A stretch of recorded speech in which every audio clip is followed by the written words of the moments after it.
എന്താ പോലീസുകാർ പിടിച്ചോണ്ട് പോയി. എന്താ കാര്യം? രാവത്തെ പരമനായര് അയാൾ ചെയ്ത ദുഷ്ടതരമാണ്. അവൻ തേങ്ങ മോഷ്ടിച്ചെന്ന്. ഭഗവാനെ വിചാരിച്ച് തമ്പുരാൻ അവനെ വിടിയിച്ചേർന്നു. ആണായിട്ടും പെണ്ണായിട്ടും എനിക്ക് നാണു മാത്രമേ ഉള്ളൂ.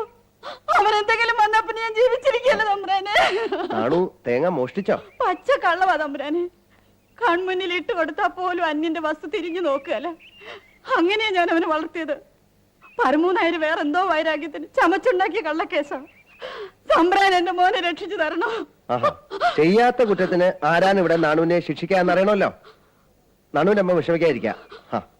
രാജവാഴ്ച പോയതോടെ ഞങ്ങളുടെ ഡിപ്പാർട്ട്മെന്റ് അടക്കം എല്ലാത്തിനും വില പോയി എന്ന് വിശ്വസിക്കുന്ന ഒരാളാണ് ഞാൻ.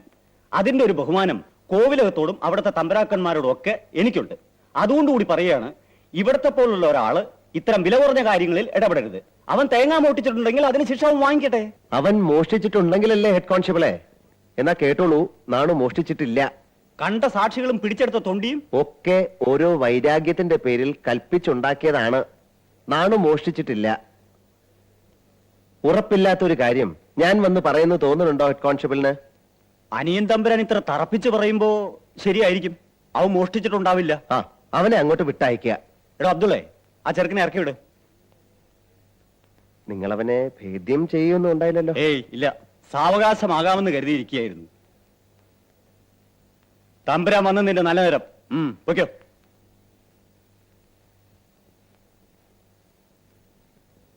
അവന്റെ മുഖം കണ്ടാൽ അറിഞ്ഞൂടെ ഹെഡ് കോൺസ്റ്റബിളെ അവനൊരു കള്ളനല്ലെന്ന്?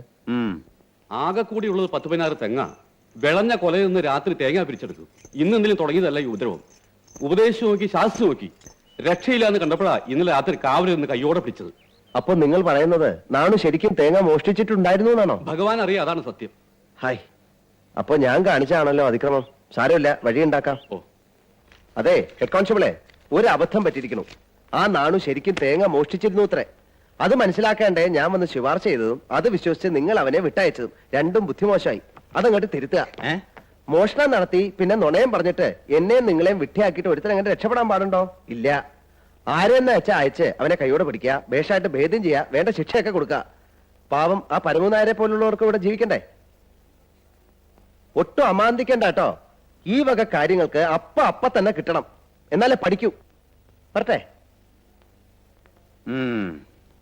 നന്നായി രാജ്യഭാരം കയ്യിലില്ലാതെ പോയത്. വങ്കൻ ബർമേന്ന് വന്നപ്പോ കൊണ്ടുവന്ന 5-6 പുത്തൻ കയ്യിലുണ്ടെന്ന് കരുതി രാമകൃഷ്ണ കൈമൾ എന്റെ മുമ്പിൽ ആരാവാനാടോ? കമ്മിറ്റി പ്രസിഡന്റാന്നും പറഞ്ഞൊരു അലങ്കാരത്തിന് ഞെളിഞ്ഞിരിക്കാം, അത്ര തന്നെ. എന്തെങ്കിലും ഒരു തീരുമാനം എടുക്കണോ, അതിന് ഞാൻ തന്നെ മനസ്സ് വെക്കണം. അത് പിന്നെ പറഞ്ഞിട്ട് വേണോ? എന്താ പറഞ്ഞോളൂ. പ്രിയദർശിനി വായനശാലയുടെ പ്രവർത്തകരാണ്. വായനശാല കെട്ടിടം ഒന്ന് പുതുക്കി പണിയാനുള്ള ശ്രമത്തിലാണ് ഞങ്ങൾ. നല്ല കാര്യം. ആട്ടെ, ഞാനിപ്പോഴെന്താ വേണ്ടത് അത് പറഞ്ഞോളൂ. ഉദാരമായ എന്തെങ്കിലും ഒരു സംഭാവന. ഈ കോരത്ത് ഔദാര്യത്തിനൊട്ടും മുട്ടുണ്ടായിട്ടില്ല. പറഞ്ഞോളൂ, എത്രയാ വേണ്ടത്? ഇവിടത്തെ ഇഷ്ടം പോലെ എന്തെങ്കിലും. അതല്ല അതിന്റെ ശരി. എത്രയാ എന്നിൽ നിന്ന് പ്രതീക്ഷിക്കുന്നത്? പറഞ്ഞോളൂ. ഒരു 500, ഒരു 250 റുപ്യ. വല്ലാണ്ട കുറച്ച് പറഞ്ഞല്ലോ നിങ്ങൾ എന്നെ ഈ കോലത്തെയും. 250 റുപ്യേ? അവിടുന്ന് പറഞ്ഞാ മതി. 1000 ആയാലോ? 1000 അങ്ങോട്ട് എഴുതാ. അത്രയും കയറ്റി ഈ നാട്ടിൽ വേറെ ആരും സംഭാവന തരാണ്ടാവില്ല. ഇല്ല. ആ ബർമാക്കാരൻ പോലും ഇല്ല. കൈമൾ സാർ 500 റുപ്യാണ് തന്നത്. നാട്ടിലൊരു നല്ല കാര്യത്തിന് കൊടുത്ത സംഭാവന കേട്ടില്ലേ? 500 റുപ്യ. പെട്ടി നിറയെ പണം ഉണ്ടായിട്ട് എന്താടോ കാര്യം? വാസ്തവം. തേങ്ങാക്കാരനെ കാണുമ്പോ ഇവർക്ക് ഇവിടുത്തെ കണക്കിൽ 1100 റുപ്യ വാങ്ങിച്ചു കൊടുത്തേക്കാ. എപ്പോഴാ വേണ്ടെന്ന് വെച്ചാൽ ഒന്ന് വാങ്ങിച്ചോളൂ. വലിയ ഉപകാരമായി. എന്നാൽ ഞങ്ങൾ ഇറങ്ങട്ടെ. തേങ്ങാക്കാരന്റെ ഇന്ന് പറ്റിപ്പോ കുറച്ചായി. ആവട്ടെ, തെങ്ങിന് തേങ്ങ ഇനിയും കായ്ക്കൂലോ. അതുകൊണ്ടും തീർന്നില്ല വെച്ചാൽ അതിനുള്ള വഴി അപ്പം നോക്കാം. ഞാൻ രാവിലെ പറഞ്ഞിരുന്ന കാര്യം. മകന്റെ പഠിപ്പിന് പണം അയക്കണ കാര്യല്ലേ? മറന്നിട്ടില്ല. അതും അയാളുടെ അടുത്ത് തന്നെ വാങ്ങിക്കോളൂ. കണക്ക് തേക്കിന് ഞാനായിക്കോളാം. എന്താ പോരെ? മതി. പങ്കുണിയാരെ, കോലോത്തെ ദാനധർമ്മങ്ങള് ഞാനായിട്ട് മുടക്കില്ല. വായനശാലയ്ക്ക് വേണ്ടിയിട്ടായാലും ശരി, തന്റെ മകന്റെ പഠിപ്പിന് വേണ്ടിയിട്ടായാലും ശരി. എന്താ? ആ ആരാ അവിടെ? കുടിക്കാൻ കുറച്ച് വെള്ളം തരാ. കല്യാണിയമ്മേ,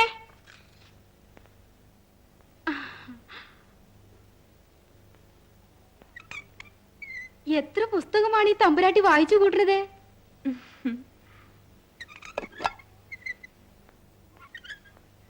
കോലോത്തെ തമ്പുരാട്ടിമാരല്ല ഇങ്ങനെയാണോ? ആ, ആയിരിക്കും. ഇതൊക്കെ പാരമ്പര്യമായിട്ട് കിട്ടുന്നതാണെന്നാ അമ്മാവൻ പറയാറ്. ഏട്ടൻ തമ്പുരാന്റെ ഭാഗ്യം. അത്യാവശ്യ സന്ദർഭങ്ങളിൽ വേണ്ട ബുദ്ധി ഉപദേശിക്കാനുള്ള അറിവും വൈഭവവും ഇവിടത്തേക്കുണ്ടല്ലോ. ആ കല്യാണമ്മേ, അടയ്ക്കാമരത്തിന്റെ മടലെന്ന് കുളത്ത് വീണ് കിടക്കണു. അതൊന്ന് എടുത്തു കളഞ്ഞോളൂ. ഇല്ലയെന്ന് വെച്ചാ അത് കിടന്ന് ചീഞ്ഞ് വെള്ളം ചീത്തയാവും. അതിനിടെ വരുത്തണ്ട. ഞാൻ ഇവിടെ കാണിക്കുന്ന അടുപ്പവും കോലത്തോടുള്ള കൂറുമൊന്നും പണ്ടേ ആയമ്മയ്ക്ക് പിടിക്കാറില്ല. പിടിക്കണ്ടോ? അത്ര തന്നെ. അനിയൻ തമ്പുരാൻ വരണുണ്ട്. ഇന്നെന്താ രാജവാരവും കാര്യാന്വേഷണവും ഒക്കെ നേരത്തെ അവസാനിപ്പിച്ചോ? അനിയൻ കുഞ്ഞു കുട്ടിയല്ലേ, എത്ര നേരാ കോലത്ത് അടച്ചു കൂട്ടിയിരിക്കുക. ഇടയ്ക്ക് പുറത്തേക്കൊന്ന് ഇറങ്ങി നടക്കട്ടെ. ഒന്നുമില്ലെങ്കിൽ ആളുകളായിട്ട് ഇടപഴകിയ ഒരു ശീലമെങ്കിലും ഉണ്ടാവൂലോ. ആ ചെല്ലിയല്ലേ.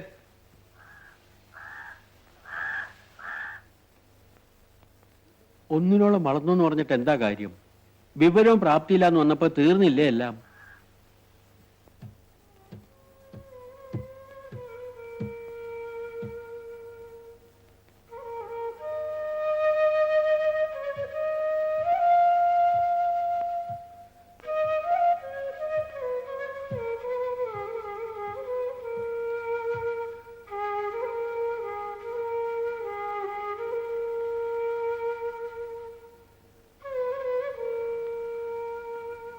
കണ്ടില്ലേ താഴത്തെ പഞ്ചായത്ത്? കണ്ടു. അമ്മാവന്റെ വക ഉമ്മറത്ത്, മരുമകളുടെ വക തളത്തിലും. ഈ കോവിലകം മുടിപ്പിച്ചിട്ട് അടങ്ങ് രണ്ടാളും. ഉണ്ണി ഒന്നിലും ഇടപെടണ്ട.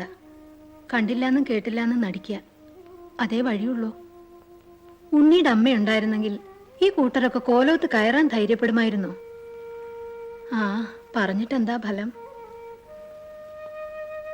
അമ്മയും വല്യമ്മാവനും ഉണ്ടായിരുന്ന കാലം അതൊരു കാലം തന്നെയായിരുന്നു.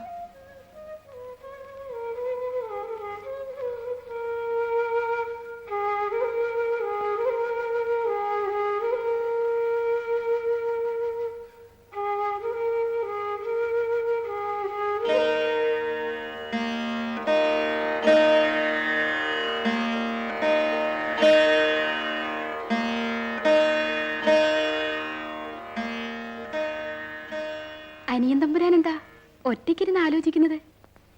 ഇഷ്ടമാണെങ്കിൽ പറഞ്ഞോളൂ, ഞാൻ വീണ വായിക്കാം. വേണ്ട, അതിൽ തുടരുത്. ഞാൻ അടുത്ത് വരുമ്പോഴെന്താ ഈ ഇഷ്ടക്കേട്? എപ്പോഴും അതെ, ഒരു ഒഴിഞ്ഞുമാറലാണ്. അതോ ഉള്ളിലെ ഇഷ്ടം പുറത്തറിയിക്കാതിരിക്കാൻ വേണ്ടിയിട്ടുള്ള ഒരു സൂത്രമാണോ ഈ അപ്രിയം?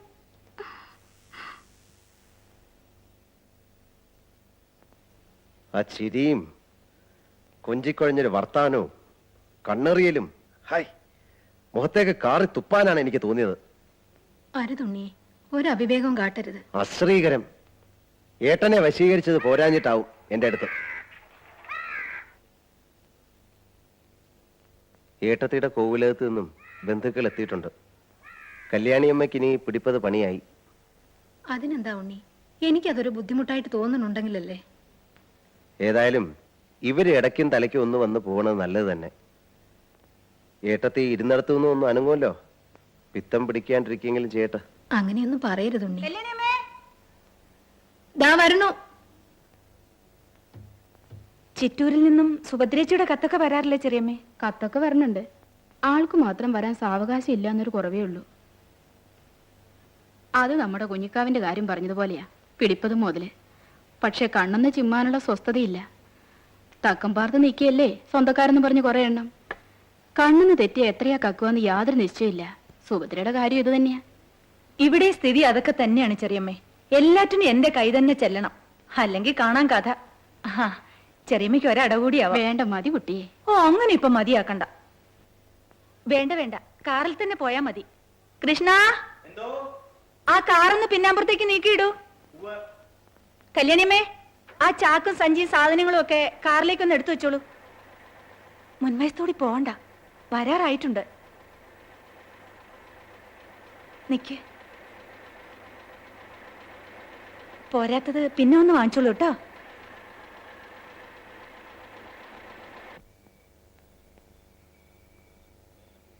അല്ല കല്യാണിയമ്മേ, ഏട്ടത്തിയുടെയും കൂടെ വീടല്ലേ ഇത്?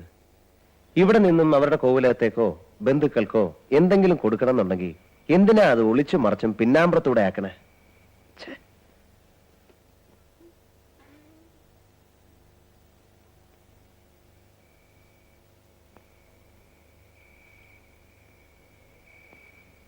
എന്നും ഇരുട്ടുമ്പോ ലോകകാര്യം അന്വേഷിച്ചും കൊണ്ടുള്ള ഈ യാത്ര എവിടേക്കാണെന്ന് ആരും അറിയില്ലെന്നാണോ ഏട്ടൻ കരുതണേ? വേണ്ട ഉണ്ണിയെ, മനസ്സിൽ തോന്നിക്കുന്ന എല്ലാ ചോദ്യങ്ങളും ഉറക്ക ചോദിച്ചുകൂടാ.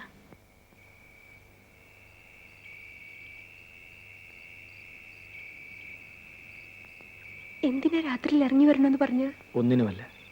പൊന്നുതമ്പുരാന്റെ കയ്യിൽ നിന്ന് പട്ടും വളയും വാങ്ങിയ തറവാട്ടിലെ പൊതുവാള് കുട്ടി ക്ഷുരകൻ ശങ്കരന്റെ കൊച്ചുമോൻ വിളിച്ചാൽ വരുമോന്ന് ഉറപ്പുവരുത്താൻ മാത്രം.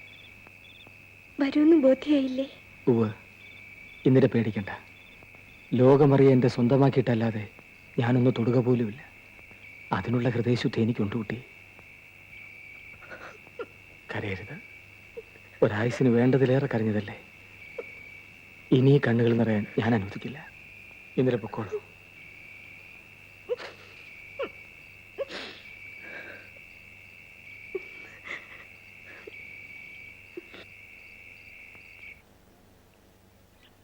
ആ, സഞ്ചാരത്തിന് ഇറങ്ങായി അല്ലേ? ഏട്ടൻ തമ്പുരാൻ ഉണർന്നിട്ടില്ല ഇനിയും. പകലെന്നുണ്ടോ രാത്രിയെന്നുണ്ടോ? ഭാരിച്ച കാര്യങ്ങളൊക്കെ ഒറ്റയ്ക്ക് ഒരാൾ തന്നെ വേണ്ടേ അന്വേഷിക്കാനും ശ്രദ്ധിക്കാനും? ക്ഷീണം ഉണ്ടാവും, ഉറങ്ങിക്കോട്ടെ. എന്ന് വെച്ച് അനിയൻ തമ്പുരാൻ ഇറങ്ങാൻ വൈകിക്കണ്ട കേട്ടോ.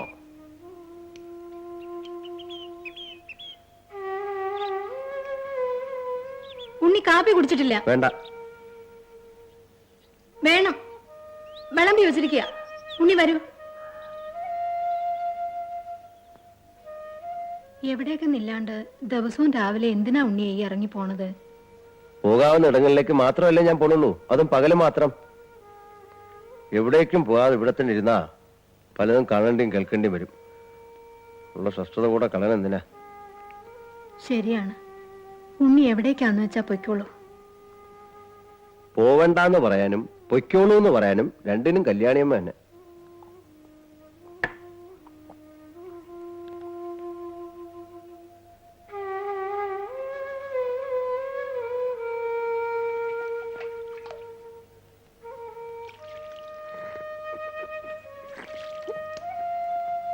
പൊയ്ക്കോളൂ, പക്ഷേ മുഷിഞ്ഞു നിട്ടിട്ട് വേണ്ട. അലക്കിയ കുപ്പായ മുകളിലെടുത്ത് വെച്ചിട്ടുണ്ട്. ശാസിക്കേണ്ടപ്പോൾ ശാസിക്കാനും തലോടേണ്ടപ്പോൾ തലോടാനും നിങ്ങളുണ്ട്. ഒരേ ഒരു സംശയം മാത്രം. സംശയമല്ല, സങ്കടം. ഞാൻ എന്തിനെ ഈ കോവിലകത്ത് വന്ന് പിറന്നു? എന്തുകൊണ്ട് കല്യാണി അമ്മയുടെ മകനായി ഏതെങ്കിലും ഒരു കൊച്ചു വീട്ടിൽ പറഞ്ഞില്ല?